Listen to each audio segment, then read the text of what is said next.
Boker Tov ve Shavua Tov Be'ezrat Hashem pour ce dimanche matin 19, si je ne m'abuse, du mois de octobre et 29 du mois de Tishri. Exactement, on va bientôt rentrer dans le mois de Rosh Chodesh Cheshvan. Pour ce matin, nous avons un cours qui nous est offert gracieusement par Noémie Paniri. Chaque jour, pour un jour qui est dédié pour les Nishmat de Yaakov ben Mesoda, Ruach Hashem Tanachenu Began Eden Elyon, Ratzon Shizchut HaTorah Tagen Ba'ado Vetalet Nishmato, Be'ezrat Hashem Began Eden Elyon.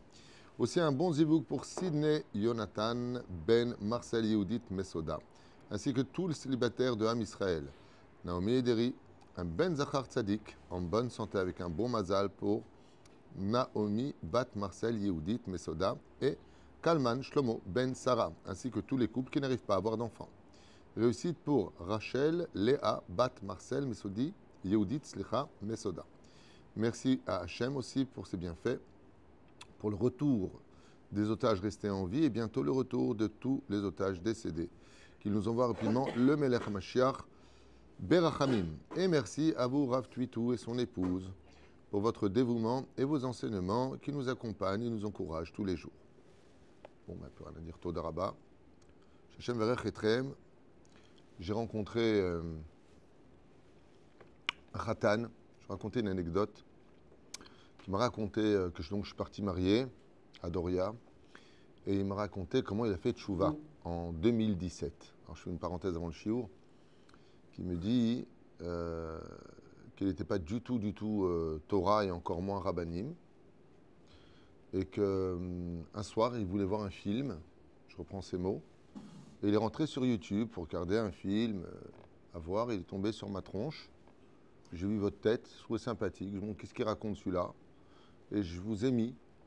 Et il m'a dit, votre franchise et votre clarté des mots m'a pénétré. Et vous étiez en train de parler de l'importance de ce cours de Shabbat. Et moi, je ne suis pas du tout shomer Shabbat à la base. Et j'ai eu un problème. C'est que je n'arrive pas du tout à avoir mon permis de conduire. Je l'ai raté. Et à un moment, c'est décourageant, c'est démoralisant. Et je dis, tu sais quoi, ce rabbin, j'aime bien. Je fais un deal. Puisqu'il dit que Shabbat, c'est la source de bénédiction. Si j'ai mon permis de conduire la prochaine fois, je suis shomer Shabbat. Ce problème, il me dit, c'est en 2017, il y a eu une enquête qui avait été faite sur les personnes qui achetaient leur permis de conduire. Je peux vous rappeler de cette histoire? Et donc des dessous de table. Et donc ils avaient arrêté tous les examens. Donc pour moi, de toute façon, après tous les cours de conduite que j'avais pris, c'était pas demain la veille. Et contre toute attente, le soir même où je finis votre cours, le téléphone sonne, c'est mon moniteur qui me dit, écoute, tu as de la chance, dans 2 jours, vendredi matin, il y a un inspecteur qui fait les examens. Et je ne sais pas pourquoi je t'ai mis en tête de liste. Beaucoup d'autres élèves, je t'ai mis en tête de liste. Moi, j'ai vu un signe du Seigneur, me dit-il. Mais je suis en panique. Parce que chaque fois que je prends la voiture, je fais une erreur et ça ne marche pas. Et bon, Bikitsour, j'accepte l'idée. J'arrive là-bas, et le pire du pire, c'est que je passe le dernier. Donc, je rentre comme ça dans la voiture, et je tombe sur un juif pratiquant, qui me dit, allez, rentre vite, c'est bientôt Shabbat. Si ce n'est pas un signe du Seigneur aussi, ça, me dit-il. Et il regarde sa montre. Il me dit, vas-y, démarre. Dépêche-toi, Shabbat, ça va rentrer, démarre. Donc il a vu que j'ai une tête de juif, bien sûr. Et donc je fais à droite, à gauche, très simple. Il me dit, ok, garde-toi, fais demi-tour. Hop, on est revenu. Merci, Shabbat Shalom. Jamais on m'avait fait ça. Je reçois mon permis de conduire. Il m'a dit, depuis 2017, grâce à votre cours, je suis devenu shomer Shabbat. Karzei Tril, je trouvais ça très sympathique. Comme quoi que des fois, on jette un caillou dans l'eau, on ne sait pas où ça va, on ne sait pas ce que ça donne, on ne sait pas où on va.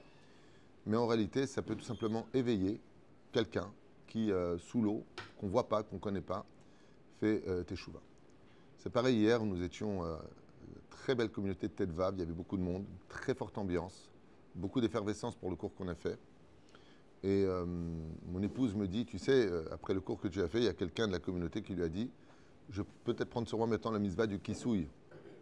On a parlé de certains sujets concernant la Bereshit. Et voilà, petit à petit, on entend des gens qui se renforcent, et tout ça, c'est dû au partage des cours. Alors, il n'y a peut-être pas des cours qui sont forcément plus que ça intéressants, mais en réalité, pas du tout. Je pense qu'un peu comme les antibiotiques, ou comme certaines règles de la vie, des fois, c'est des petits détails qui peuvent apporter de grands résultats.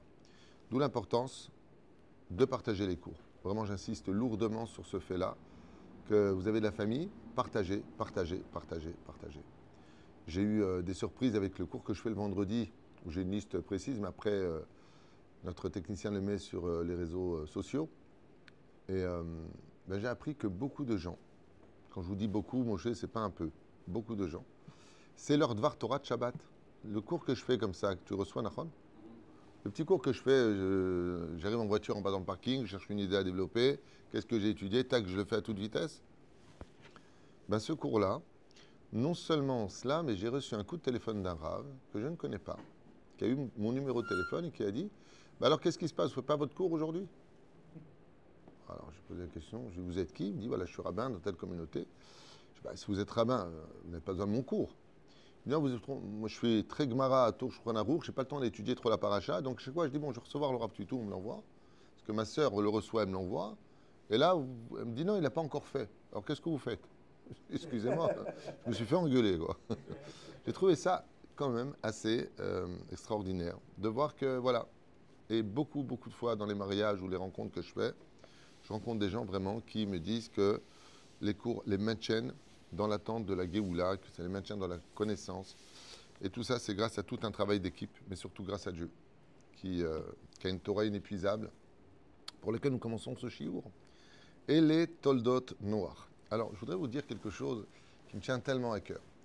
Je suis assez effaré et dégoûté de voir à quel point, sur les réseaux sociaux, il y a des vidéos d'une extrême violence, où on me montre ce qui se passe un peu sur Terre, des pays d'Afrique, où on casse des jambes, au Mexique, au Brésil, les gangs, on viole des femmes, on vole des gens. On voit une personne qui est en train de parler dans le métro à Paris, et il y a une personne qui, au moment où se ferment les portes, lui vole son portable. Dans son portable, il y a toute sa vie. Il y a des photos, hormis le prix, hormis le vol. Il y a ses comptes bancaires. Depuis qu'on a les portables, eh bien, comme le dit le mot marchev, mot archev, notre esprit ne retient pratiquement plus les chiffres de nos comptes bancaires, de nos références, parce qu'on les a sur notre portable. Il est tout le temps sur nous, tout le temps avec nous. Ce qui fait qu'en volant le portable d'une personne, tu lui voles une partie de sa vie. Et cette cruauté, pour laquelle cette personne n'en a rien à faire, sauf le jour où ça lui arrivera, bien sûr, le jour où il aura toute sa vie à l'intérieur, et qu'on lui volera ce portable, et j'espère que ça lui arrivera, parce que la vie est une école, et puis, comme le dit la Gemara dans Masechet Shabbat, on ne peut comprendre l'autre que quand on est passé aussi par la même chose. Ne fais pas autrui ce que tu n'aimerais pas qu'on te fasse, dit Hillel Azaken. Effectivement, ne juge pas non plus une personne tant que tu n'es pas à sa place. Mais rien ne justifie la violence telle qu'on la voit, une violence aussi gratuite. T'es pas content, t'as un problème. Hier, on a eu une discussion avec quelqu'un qui m'a posé une question que je trouvais importante à table et qui m'a dit comment se fait-il que l'Europe meurt? L'Europe se meurt, qu'on le veuille ou pas. Tout le monde le sait, mais pendant que ceux qui en parlent, les autres s'y installent. Il y en a qui parlent et il y en a qui agissent. Comme l'a dit cette femme qui fait partie de Chaver Moatza, je ne sais pas comment on dit en français, Chaver Moatza. Bon, peu importe, vous êtes aussi naze que moi, c'est pas grave. Chaver Moatza, qu'elle est. Bon, je sais pas. Elle fait partie de la mairie, quoi. Conseiller municipal, qui est en Belgique, dit ouvertement dans cette vidéo qui a fait un buzz incroyable, si on vous dérange, mais les territoires sont ouverts, allez ailleurs. Et elle finit par le mot dégager du pays. Elle parle aux Belges qui vivent en Belgique de dégager de là où ils sont, devant les caméras. C'est quand même incroyable de voir à quel point les choses sont claires. Je ne peux pas dire que ce n'est pas clair là, c'est clair. Et ce qui en ressort, c'est que dans la paracha de Noach, on nous explique, et c'est ce que j'ai expliqué hier soir à table, pourquoi, enfin c'était vendredi soir exactement, pourquoi Bémet, Akadosh Baruch Hu, le créateur du monde, laisse une civilisation mourir pour laisser une autre civilisation ancienne envahir le monde. C'est ce qu'on appelle, dans la paracha de Noach, c'est ce qu'on voit ici, c'est ce qu'on verra plus tard, quand les valeurs familiales meurent, on n'en veut plus. On ne veut plus de papa, maman des enfants. On n'en veut plus. Ce que va nous dire la paracha la semaine. Automatiquement, Dieu amène le déluge. Et le déluge vient sur toute la terre. Il épargne personne.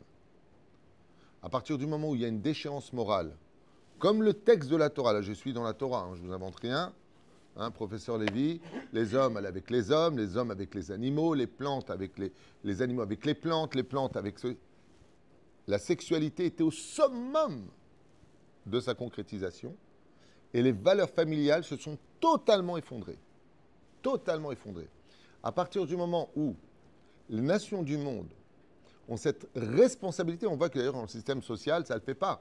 Je me rappelle qu'à l'époque de Mitterrand, il disait déjà à son époque à lui, ouais, que si on ne fait pas venir des étrangers, il y aura qui va travailler pour les retraites. Déjà à l'époque. Déjà à l'époque. C'est-à-dire que le système des familles nombreuses garantit l'avenir d'un pays. À partir du moment où on ne veut plus d'enfants, on en veut un seul, Nemo dans le bol, dans le bocal, on veut Riri dans sa niche et on veut le chat dans sa litière, eh bien automatiquement, le système démographique tue la civilisation. Parce qu'il n'y a pas assez de monde. Il faut qu'il y ait du monde.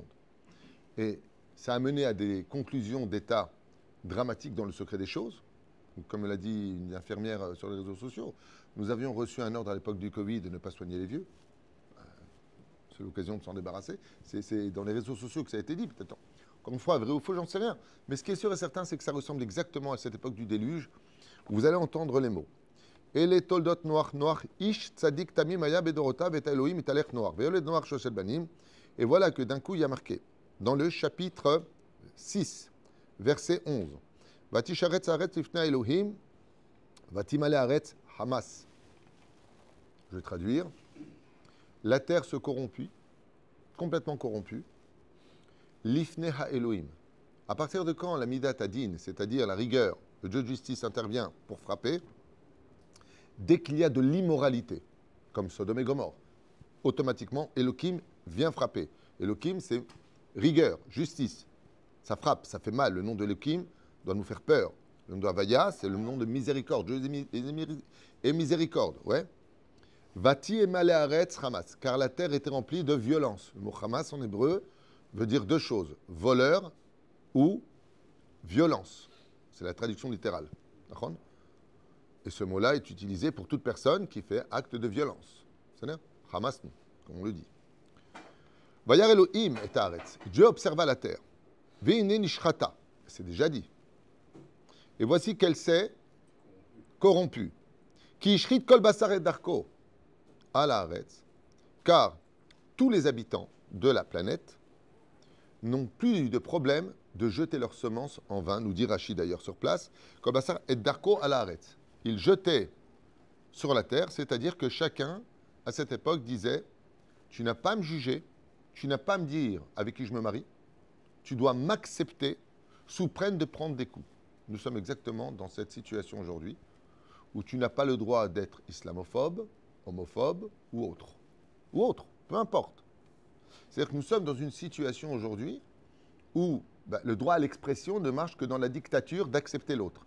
Et si tu ne l'acceptes pas, par exemple, aujourd'hui, de façon assez incroyable, comme l'a dit Arthur à une émission de télévision, il a dit je suis boycotté. C'est-à-dire que j'appelle un artiste pour qu'il vienne à mon émission, il dit je suis désolé, mais si je ne suis pas antisémite, je ne suis pas accepté. Soyez fiers d'être juifs et n'ayez pas peur de l'antisémitisme. Mais c'est quand même incroyable. C'est-à-dire que tu as le droit de prendre un parti. Il y a deux camps. Tu as le droit de prendre un camp. Tu as le droit de dire moi, je ne suis pas d'accord. Non, tu n'as pas le droit de le dire. Et pire encore, si tu ne t'es pas exprimé comme les autres l'auraient voulu, et marchemin bezichram, t'es déjà boycotté. Il y a Jamel Debbouze, je crois, ou Jamel Assi, je ne sais pas comment il s'appelle. Oh, c'est de l'humour. Qui a vendu du vin, ce qui paraît israélien. Ah, boycotté. C'est pas qu'il est pro-israélien, il a juste vendu du vin qui venait d'Israël, qui est un des meilleurs vins au monde. Hein. Il a été 3 fois élu meilleur vin du monde. Ça a été boycotté. Comment tu peux C'est-à-dire qu'on n'a pas le droit de dire, ben écoutez, moi je trouve que c'est injuste, Israël a le droit de se défendre, et que. Non, non, non, non, pas du tout. C'est exactement ce que nous apprend ici la Torah. Dieu a promis qu'il n'y aura plus de déluge d'eau, mais il n'a jamais promis qu'il n'y aura plus de déluge de feu, comme c'est marqué dans Ezechiel. À la fin des temps, il est marqué « J'apporterai sur vous un déluge de feu ». Marqué noir sur blanc. C'est un des scénarios possibles. Cela dépendra de notre conduite. À partir du moment où il n'y a plus cette concrétisation de la mishpechotam levet-avotam, c'est-à-dire de la valeur familiale, ça ne peut plus continuer. L'Europe a choisi ce chemin. L'Occident a choisi le chemin d'arrêter les valeurs familiales, telles qu'on les connaissait dans les années 70, 60, 80. Je me rappelle, il y avait les shadoks qui pompaient. À l'époque, on était tous autour de la table, les familles, juives comme non juives. On mangeait ensemble, on se mariait vite. C'était extraordinaire. Les valeurs familiales étaient présentes. Alors, il y avait les Portugais qui étaient, je me rappelle, venus en France à cette époque, qui prenaient l'argent pour travailler honnêtement et qui s'achetaient leur maison beaucoup moins chère au Portugal. Très intelligemment fait. Très intelligemment fait. Et là, il a fallu faire venir, sur le domaine démographique, que ce soit au Canada, qui est un pays immense, avec très peu d'habitants. En France, il n'y a plus de famille, on n'arrive plus à faire des enfants, donc résultat des courses. Il va falloir trouver des gens qui, eux, ont gardé les valeurs familiales. Un homme pour même 4 femmes, et 12 enfants, 20 enfants. Le problème qu'il y a, c'est que l'islam n'est pas une religion, c'est une politique de vie. C'est-à-dire que cette religion-là exige de ne pas reconnaître les autres parce que ça s'appelle infidélité. Et donc, on n'est pas de religion musulmane. Musulman veut dire n'obéir qu'à un seul dogme, celui de l'islam et de son Coran. Donc, on ne peut pas accepter la République, on ne peut pas accepter l'autre. Ça fait partie du principe fondamental de cette religion. Contrairement à nous, où nous avons notre Torah nous demande de pratiquer notre judaïsme dans le respect du pays dans lequel on vit. Les Juifs ont toujours respecté les pays où ils ont été, que ce soit la Tunisie, l'Algérie, le Maroc, la France, les États-Unis ou ailleurs. Ça s'appelle, d'ailleurs, chez nous, ça s'appelle Dina de Malchuta Dina. Ça porte un nom. Tu te dois de respecter le pays dans lequel tu vis. Tu te dois de respecter ce pays. Tu dois respecter, tu viens dans un pays, tu es accueilli, ils ont des lois, tu les respectes. Ça ne t'empêche pas de vivre ton Shabbat, mettre tes tefilines, manger kasher. Ça ne t'empêche pas. Mais ce sujet-là, on voit ici dans la Torah qu'il explique pourquoi. À partir du moment où le Créateur du monde voit que les gens ne veulent plus créer les familles, il cherche une famille. Et qu'est-ce qu'il dit? Regardez bien le texte. Je reviens. Vayoled Noach Shoshabanim. Pourquoi tu me dis qu'il a mis au monde 3 enfants? Noach avait 3 fils, Shem, Ham, Yafet, et Nigmar Sipour. La Torah te dit non. Vayoled. Non, il était marié. Comment s'appelait sa femme? Naama. Rachid le dit la semaine dans Bereshit. Naama, sa femme, et Shem, Ham et Yafet sont mariés. Donc, ils ont homme, femme et enfant. À partir du moment où ils ont l'esprit de famille, Vayoled, ils ont eu des enfants, Dieu lui dit, toi, je t'ai vu. C'est-à-dire que dans la Parashat Loach, ce qu'il y a de très curieux, c'est que les yeux de Dieu sont plongés dans où est-ce qu'il y a la valeur encore des familles. Papa, maman, le respect des parents. Et il faut avouer que l'islam a cette direction de respecter les parents, c'est la vérité, de façon assez globale. Même Esav, la chrétienté aussi, avait cela. Mais ils ont perdu leur valeur, complètement. Étant donné que les familles s'effondrent en Europe, il va falloir bien les peupler. Qui va assumer la suite? Eh bien, les seuls qui, pour l'instant, à part Israël, où ici, grâce à Dieu, il y a des mariages tous les jours, dans le peuple d'Israël, on garde ces valeurs à un très haut niveau. Seulement nous, on a déjà notre terre. Il serait temps de revenir sur notre terre. Mais dans le monde entier, si aux États-Unis, à droite, à gauche, on est dans l'abomination telle que la Bible le définit, non pas comme vous le pensez, eh bien à partir de ce moment-là, on voit ici, Kishrit Kol Basar Darko, c'est très simple, Ketz Kol Basar. C'est la fin pour eux. Donc il y a une volonté de Dieu d'éliminer ces idéologies qui ne veulent plus d'esprit de famille pour laisser place à ces peuples qui veulent, oui, de cet esprit de famille. Avec la famille qui se réunit, avec l'ambiance, avec les enfants et les petits-enfants et arrière-petits-enfants, et ce en grande quantité. Et ce en très grande quantité. Comme c'est marqué à propos de la paracha de Ve'era, quand Abraham, sur l'ordre de Sarah, renvoie Agar et Ishmaël, il lui dit, ne t'inquiète pas, je ferai de lui une très très grande nation. Il sera partout. C'est exactement ce qu'on voit aujourd'hui. C'est-à-dire. Donc, sans pour autant faire allusion à la religion islamique, c'est juste au niveau des descendances d'Ishmaël, qu'on appelle les pays arabisés de l'époque. Mais ici, il y a un autre point que je voudrais soulever avec vous, et qui n'est pas des moindres. Donc ça, c'était pour répondre à la question, pourquoi est-ce qu'aujourd'hui, hormis le fait que j'avais fait un cours qui s'appelle Les Secrets de la France perdue, où là-bas j'expliquais que Esav, donc l'Occident, perd la tête, vous vous rappelez? Là, cette tête qui est coupée par Hushim Ben Dan dans la paracha de Vayechi, 12e paracha du livre de Bereshit. Et d'abord, on voit que les yeux de Esav sortent de leur orbite et que sa tête est décapitée par le fils de la tribu de Dan, qui s'appelle Hushim. Et Hushim, c'est l'aide du mot Mashiach. C'est-à-dire qu'à la fin des temps, comment on peut savoir qu'on est vraiment à l'époque de la Géoula finale? Quand tu verras l'Occident perdre la tête et ne plus voir avec ses yeux, attends-le. Donc, oui, l'Occident aujourd'hui, d'ailleurs tout le monde le dit au niveau, surtout CNews, qui n'arrête pas de se prendre des claques pour dire des vérités, l'Occident perd la tête. Vous êtes complètement fou. Regardez ce qui est en train de se passer. Ouvrez les yeux, et on ne les a pas. On vit politique de l'autruche. On préfère ne pas voir. Comment ça s'appelle ça en France d'ailleurs? Les territoires de la République perdue, je crois. Les territoires perdus de la République. On a déjà accepté l'idée. On a déjà accepté l'idée d'un nouveau hasard là-bas. C'est incroyable. Où là-bas, tu n'as pas le droit de rentrer. Et c'est des jeunes avec Kalachnikov, disait Marine Le Pen à l'époque, qui gardent, c'est-à-dire la police demande une autorisation à des gamins de rentrer en France, dans les quartiers. Ce qui est incroyable. C'est incroyable. C'est pas sérieux. Si, c'est sérieux. Mais c'est pas comme ça qu'en France. C'est pareil aux États-Unis. C'est pareil en Russie.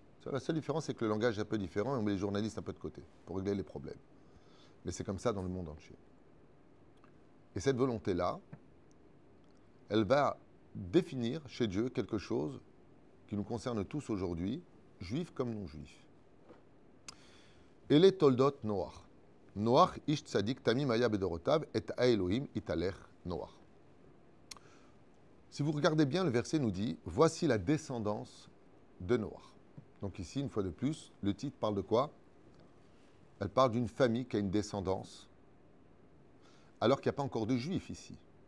Il y a des Hébreux, si vous le préférez, on va appeler ça comme ça, dans l'origine des origines, qui sortira du nom de Héber, qui est dans cette paracha. Mais Dieu voit, et les Toldot, la seule famille sur terre qui veut perpétuer l'esprit de famille, papa, maman et enfant, c'est une seule famille sur tout le globe de la terre. Dieu n'a pas trouvé d'autre. Et ha Elohim italech Noach. Il n'y a que lui. Le seul à sauver, c'est lui. Tout le reste, les femmes avec les femmes, les hommes avec les hommes avec les animaux, comme ça nous disent nos commentateurs. Vatishachet haaretz. Et la violence est terrible. C'est-à-dire que c'est la loi, nous disent nos commentateurs, du plus fort à cette époque. C'est le plus fort qui dirige. C'est celui qui fait le plus peur qui a raison. Ce n'est pas la justice qui gère, il faut éviter la violence, parce que si tu fais quoi que ce soit, c'est un feu de forêt. Attention, tu dis un mot de travers. Attention, tu fais quoi que ce soit. Mais il y en a un qui... parce que là, on est en train de parler sur le domaine plateau international. Mais soyons sérieux entre nous, les feuges. Hein? Parlons des familles. Qui Dieu recherche parmi les familles? Le plus religieux, c'est pas marqué. Le plus gentil, pas marqué. Et les Toldot Noach. Noach ish tzadik. Ça fait combien de Noach? 2. Et à la fin, et ha Elohim italech Noach. Avec Dieu marchait Noach. Combien de fois on a le mot Noach dans le premier verset de la Torah? 3 fois. Pourquoi 3 fois? Aux sages de nous dire. D'abord, en hébreu, le mot Noach, ça veut dire quoi? Calme, Bon, le mot Noach se traduit par le mot paisible. D'accord? Noach veut dire être paisible. Anirot, c'est la Noach. J'ai besoin d'un moment pour être paisible. Ça se traduit par se reposer. Mais qu'est-ce que ça veut dire se reposer? Est-ce que tu peux te reposer s'il y a du bruit, s'il y a des problèmes? Pérouche Adabar, paisible. De là, nos sages de Mort Bénite nous disent Aya Noach, écoutez bien. Et les Toldot Noach, vis-à-vis de sa descendance, il était Noach. Vis-à-vis des autres, Ish Tzadik Aya, Tzadik vis-à-vis des autres. Quand on rencontrait Noach, on disait quel homme paisible. Et pour finir, devant Dieu, il était paisible. Vous ne pouvez pas savoir à quel point ce verset-là doit tous nous arrêter avant de continuer. Tous sans exception. Et demandez un peu autour de vous, à vos enfants, à votre épouse. Et quand je dis ça pour les hommes, c'est pareil pour les femmes, c'est pareil pour les enfants. Est-ce que je suis paisible? Est-ce que je suis une personne facile à vivre? Noach est quelqu'un de facile à vivre. Il est Noach. Noach benochechuto. On dit en hébreu, c'est-à-dire sa présence est paisible. Vis-à-vis de Dieu, il est paisible. Il y a des gens, ils te fréquentent, ils t'apportent une rhum. Tu étais bien, tu t'es rencontré, tu es mal. Tu ne sais pas pourquoi. Ils ne sont pas paisibles. Toujours en train de grogner, en train de critiquer. C'est jamais ce qu'il faut. Toujours nerveux. Tu as peur de leur parler. Quand tu viens pour leur parler, il faut... Attention, tu... Oh, tu ne sais pas comment ils vont réagir. Mon Dieu, quelle horreur. Zema shebalelam denu Torah. Quel est l'opposé du Hamas? La violence. Eh bien, il faut le savoir. Que si je dis lumière, l'opposé, obscurité. Si je dis violence, l'autre côté, c'est paisible. C'est-à-dire que le seul qui n'était pas violent, c'était Noach. Et cette extraordinaire mida de Noach, d'être quelqu'un de paisible, peut avoir un piège en lui qui va disqualifier Noach de continuer à être appelé le tzaddik. C'est que d'être trop paisible, c'est un extrême dangereux. Il est tellement paisible qu'il avance sur son chemin, en oubliant qu'il aurait peut-être dû réveiller les autres. Voilà ce que vient de nous dire la Gemara à propos de Noach. C'est-à-dire que tu sois paisible dans la vie, ce n'est pas un problème, c'est même conseillé. C'est hyper agréable. Demandez à vos épouses, demandez aux maris quand ils ont des femmes qui sont paisibles, quel plaisir de rentrer à la maison. Il y a des gens, je vous l'affirme, tu rentres chez eux, moi ça m'est déjà arrivé plusieurs fois de rentrer chez certaines personnes, dans l'atmosphère, je ressens une pression. Pourquoi? Ça se dispute tout le temps. Ça crie tout le temps, tout le temps, tout le temps. Les enfants ne savent pas jouer sans se frapper, ne savent pas jouer sans hurler. Le mari ne sait pas parler sans faire de réflexion. Elle ne sait pas parler sans manquer de respect. Il n'y a pas de mots sans vulgarité. Ce sont des gens que Dieu fuit. Voilà ce que vient nous apprendre. Et voici, ils sont là, dit Hachem. Et les Toldot Noach, Ish Tzadik Tamim Aya Bedotav, Et Elohim, Et, ça veut dire quoi en hébreu? Avec. Dieu avec qui il est? Toutes les personnes qui sont paisibles. On n'a pas dit Peace and Love 1967, 69, tu prends un joint. Hein, on est bien là. Hein, ouais. Non, pas ça. Aval, que la personne soit agréable, soit paisible, soit douce à vivre, qu'elle mette une bonne ambiance, une belle ambiance. J'ai eu sur la route cette semaine, il faut que je vous raconte ça, un fou furieux avec moi sur la route. Il m'a tué. Il voulait absolument il passait entre les voitures à une vitesse, mais à une vitesse. Un peu comme moi quand j'étais jeune. Je ne suis pas vieux, quand même. Il m'a tué. Il a fait prendre des risques. Il a fait piler des voitures parce qu'il passait vraiment bécoché. Et moi, je roulais paisiblement. Et voilà que j'arrive et je le dépasse au feu rouge. C'est-à-dire qu'il était assis au feu rouge, donc il ne pouvait pas avancer, c'est un feu rouge. Tandis que moi, je roulais à une vitesse de 180. Non, c'est pas vrai. Je roulais à une vitesse à peu près de 110. On se limitait à 90, peut-être 110, peut-être 100, 105. Je ne sais pas, peu importe. En tout cas, j'étais à une bonne vitesse normale. Le temps que lui démarre, moi, j'ai tout simplement dépassé. J'ai pris une grande leçon de moralité. Ça ne sert à rien de courir. Parce qu'automatiquement, tu auras toujours quelque chose qui va t'arrêter. Et le pire du pire, c'est qu'en courant, tu prends des risques. Et qu'au maximum, tu arrives quelques secondes plus tard que l'autre. Lo karakloum. Comme on l'a dit une fois, le Rav Mordechai Eliyahu à son chauffeur, alors qu'il avait un cours à faire et qu'il était très en retard, il lui a dit, roule doucement, je suis pressé. Quand tu es pressé, sois paisible. Parce que les seuls ennemis de ta course, c'est la panique dans laquelle tu penses, et d'ailleurs c'est quelque chose d'incroyable, surtout dans les boutiques. Toi, tu dois certainement connaître ça. Toutes les personnes qui ont des boutiques le savent. Vous avez des fois des gens, ils brassent de l'air. Sincèrement, moi j'ai vu ça une fois dans les boutiques de prêt-à-porter qui sont devenues plus tard le prêt-à-laisser. J'ai vu ça avec des... C'est les cintres comme ça. J'ai dit à une vendeuse, excuse-moi, mais si tu fais, mais j'arrange. Je t'arrange rien du tout, tu me fous le balagan depuis tout à l'heure. Il faut que je fasse quelque chose. Non. Sois cool. Pas trop paisible. Il y a des gens, ça va. Ils sont rastratiques. On dirait des escargots. Hein? Droopy, I'm happy, comme il dit. Être paisible. Et qu'est-ce qui se passe? Akadosh Baruch Hu va demander à Noach de faire une teva. C'est-à-dire de construire une arche en pleine forêt, là où il n'y a pas d'eau. Pendant combien de temps? 120 ans. Pourquoi 120 ans? Le temps de laisser la réflexion à l'humanité de se remettre en question. Après les 120 ans passés, Dieu va commencer à faire descendre la pluie, doucement. Ensuite, il va commencer à donner de la chaleur à cette pluie, qui va monter à 100 degrés, puis 200 degrés, jusqu'à 7000 degrés, selon certains commentateurs. Qu'est-ce que vont faire les habitants de cette planète pour boucher l'eau qui viendra du magma et la pluie qui descend du Gehinam? Ils mettront leurs enfants pour boucher les trous. Le peu d'enfants qui leur restait, ils les mettaient là-bas. Alors le Midrash nous dit, dans le Midrash Tanchuma, que les enfants de cette époque du déluge jouaient avec les démons.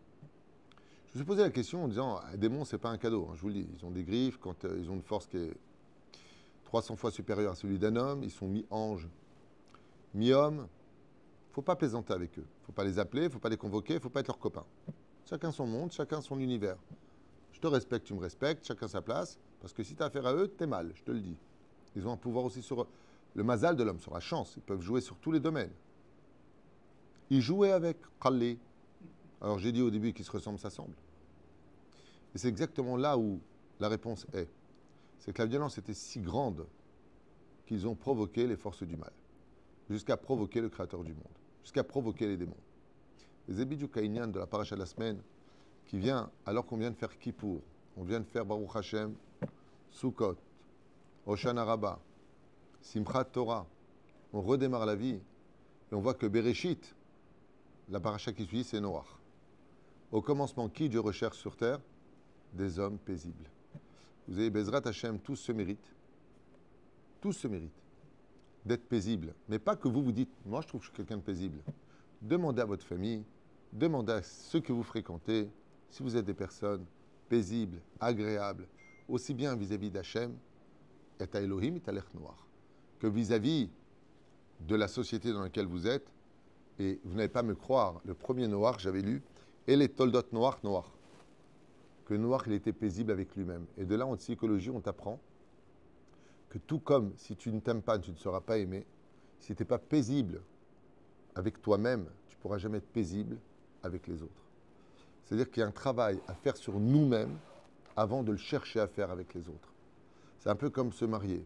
Si tu ne sais pas qui tu es et ce que tu veux, tu vas faire perdre beaucoup de temps à bien des rendez-vous que tu aurais pu éviter si tu avais tout simplement été paisible avec toi-même, de faire la paix avec soi-même avant de tendre la main pour faire la paix avec les autres.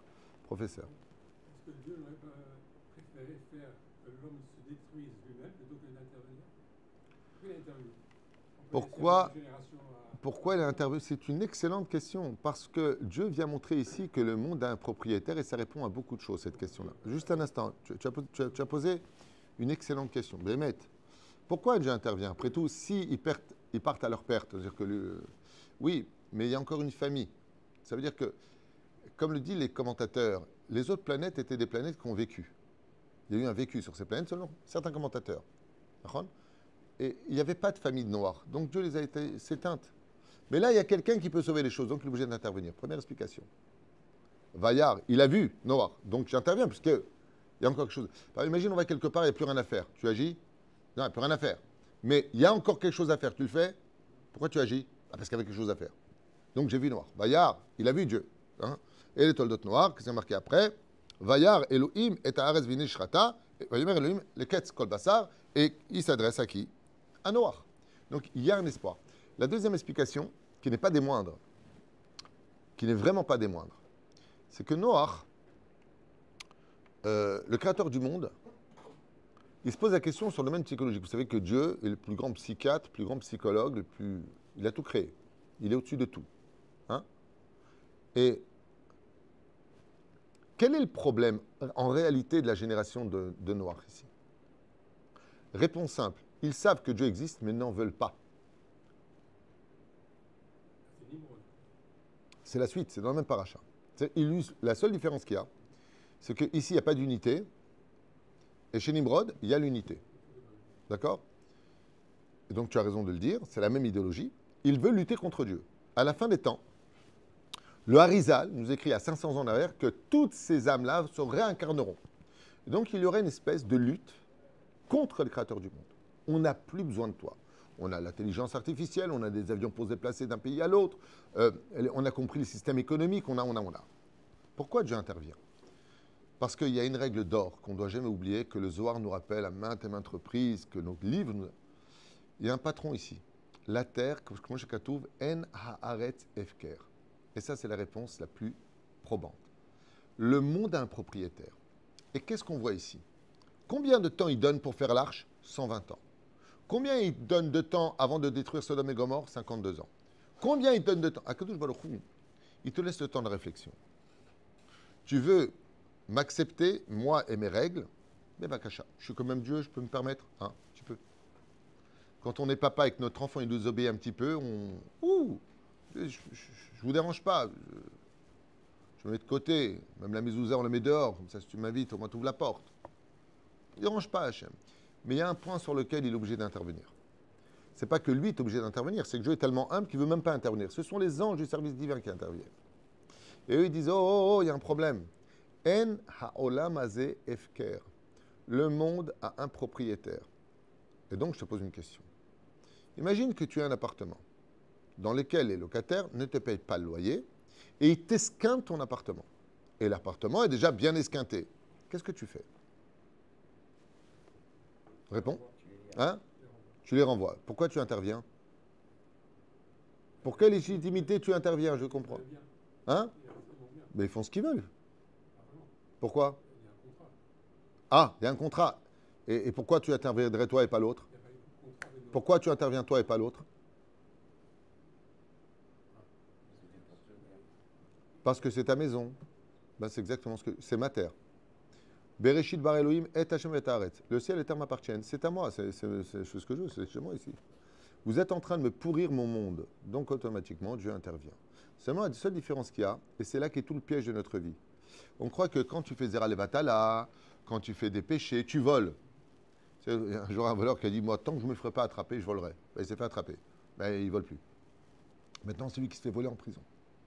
Puis qui trouve la Inyan. Le créateur du monde, il observe le monde. Et quand il voit la mentalité,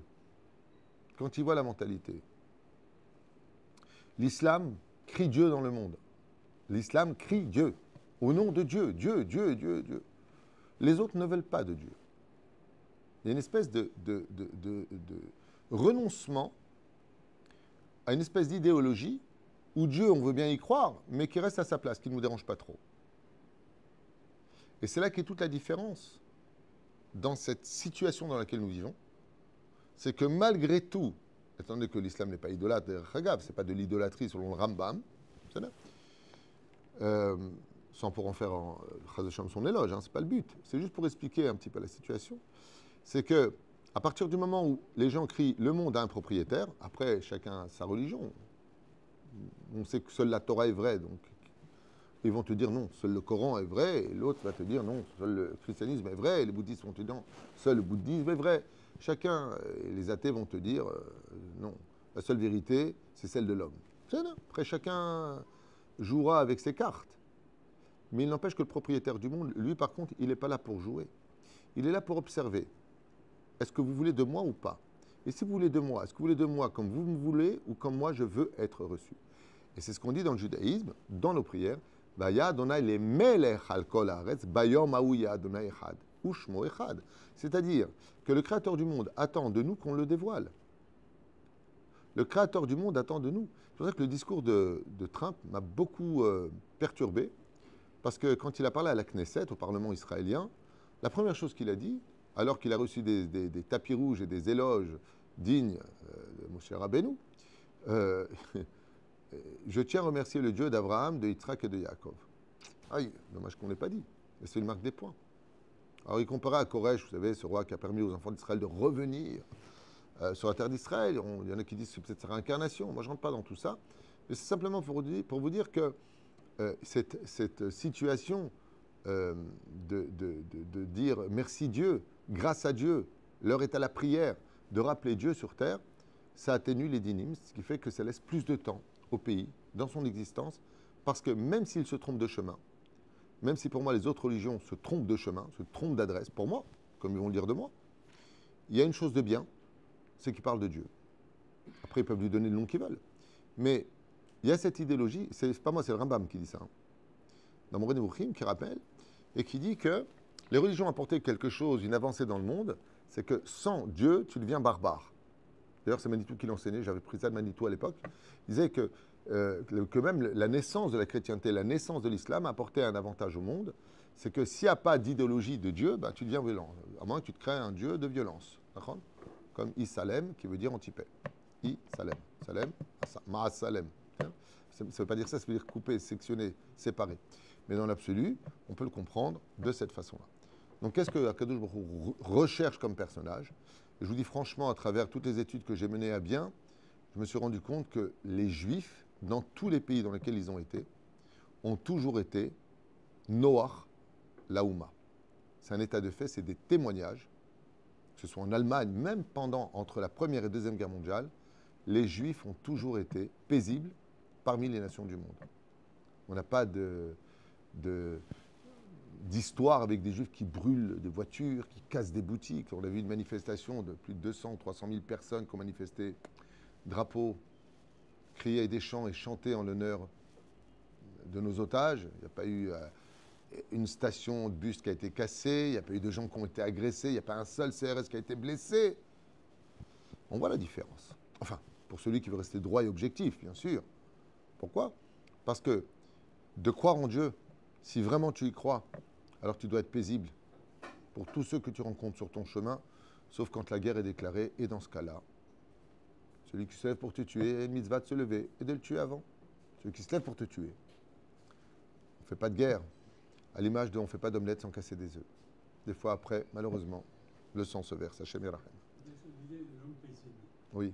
Ce que je connais, les seuls, à ma connaissance, de l'ethnie qui sont paisibles, c'est les bouddhistes. C'est un autre sujet. Moi, je ne suis pas d'accord avec toi parce que, alors vraiment, s'il y a eu des guerres ethniques, je suis seulement chez eux, les temples Shaolin, les moines et ainsi de suite, oui, le Tibet, tu te trompes. Je te le dis franchement, là-dessus, là, tu vois, je me permets de te le dire. L'idéologie, elle est spirituelle. Ça veut dire que c'est quoi paisible ? C'est basé sur quoi ? C'est basé sur l'aïdbo des doutes. Hein. Tout le domaine du bouddhisme. Voilà, exactement. Donc, si tu appelles ça paisible, nous, on appelle ça descendre. Je vais t'expliquer. C'est pas ce que moi je dis. Hein. Je reprends les dires de Manitou. Parce que dans son cours, à l'époque, il avait expliqué que le but de ce monde, c'est de s'élever. C'est-à-dire, il y a le minéral, le végétal, l'animal et l'homme. Bien d'accord. Et Manitou avait expliqué à l'époque, le roi, il disait que le fait de s'asseoir parmi la nature, dans l'eau et de rester comme ça pendant des heures, c'est de faire descendre l'homme au niveau du minéral. Donc c'est anti-Torah. Tandis que dans l'aïdbo des doutes juives, l'homme est sur l'eau, l'homme est sur terre. Et la nature sert l'homme. Comme c'est marqué à propos du Baal Shem Tov, que la nature venait accompagner le Baal Shem Tov. Zaevdel. Donc Manitou expliquait que ça paraît pacifiste, mais par contre, je t'invite à regarder sur Internet les guerres des siècles. Waouh! C'était pas très joli. Ceci étant, il y a eu aussi des problèmes dans le Tanakh chez nous entre juifs. Il y a eu des guerres contre la tribu de Binyamin, la Pilégesh. Il y a eu pas mal de choses. Mais oui, c'est vrai qu'ils ne cassent pas les pieds, quoi. Même les Krishna, là, machin, je me rappelle avec leurs cloches à 2 balles, quand ils passaient avec leurs habits du Gouche Katif, parce qu'ils étaient habillés en orange, Hein. Ils sont mignons, quoi. Ils passent leur chemin. À émettre, tu veux que je dise une chose? Tout le monde te le dira. Je pense que tout spectateur ou toute personne, internaute qui regardera ce cours, te dira, moi, vis ce que tu veux tant que tu ne me déranges pas, tant que je peux sortir en sécurité, tant que tu me laisses vivre ma vie, tant que... On ne dérange pas. Et c'est ça, les trois notions de Noach, Noach, Noach. Sois paisible vis-à-vis de ta religion, mais sois paisible vis-à-vis aussi de moi. Ne viens pas m'étouffer avec tes lois, ne viens pas m'étouffer avec tes règles, ne viens pas m'imposer ta dictature au nom de la démocratie. Et c'est exactement ce qu'on est en train de vivre. D'où le fait que je ne serais pas étonné que d'ici peu, un déluge de feu s'abatte sur la terre si on oublie que Bémet, il y a un Dieu et que l'homme ne fait pas ce qu'il veut contre toute attente. On a un libre arbitre. On a un libre arbitre. Et ce libre arbitre est là pour définir si tu mérites ou pas la vie que Dieu t'a accordée comme un cadeau. Baruch Adonai Leolam. Amen. Amen.